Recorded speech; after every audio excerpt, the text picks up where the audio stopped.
Hello అండి. నేను మీషోలోనే fountain cutters తీసుకున్నాను. ఎవరైనా హోమ్ బేకర్స్ ఉంటే వాళ్ళకి యూజ్ అవుతదేమో అనుకుంటున్నాను. ఇవైతే కాస్ట్ ఎక్కువే పడ్డాయండి. క్వాలిటీ కూడా పర్లేదు చాలా బాగున్నాయి మరి. క్వాలిటీ తగ్గ కాస్ట్ అనుకోవాలి మరి. 359 రూపీస్ పడ్డాయి కాస్ట్ వచ్చేసి. ఫౌండెంట్ కేక్స్ మీదకి చాలా బాగుంటాయి. అలాగే ప్రతిసారి చాక్లెట్ మెల్ట్ చేసి లెటర్స్ చేయడం చాలా ఇబ్బందిగా ఉంటుంది కదా!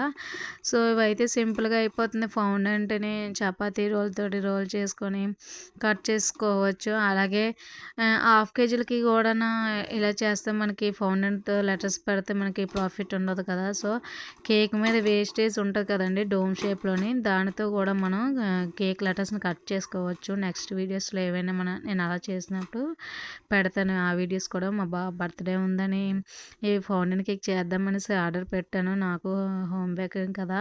యూజ్ అవుతాయనేసి ఇంకా పెట్టాను.